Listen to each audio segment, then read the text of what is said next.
Het is wierd bij Panthera. Heel wierd.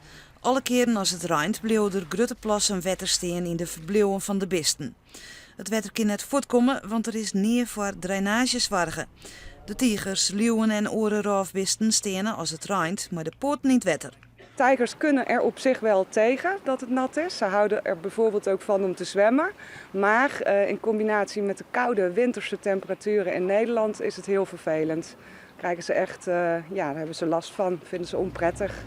Om wetteroerlijst die de toekomst van te komen, worden de hokken met zaan ophegen. Maar in waar wordt er 300 ton zaan stwatten in de verbleeuwen. En dat is een hele put. Wat zijn we precies aan het doen? Deze betonbakken, verblijven van de tijgers, weer aanvullen met zand. Zorgen dat het wat droger wordt. Maar het was een natte bende. Ja, het water blijft in die betonbak staan en het kan geen kant op.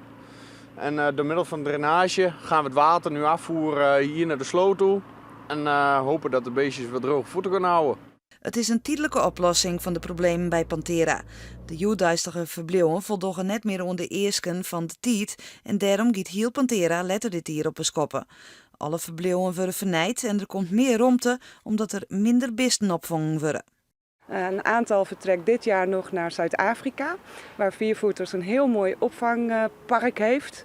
Ik zou het niet eens centrum willen noemen. Het is echt op de savanne heel groot met alle vrijheid voor de dieren. Een aantal dieren blijft hier en die brengen we onder in een nieuwbouw. Dat wordt dan straks hier achter op het terrein geplaatst. De bedoeling is dat de nijbouw al eind dit jaar klaar wezen zal.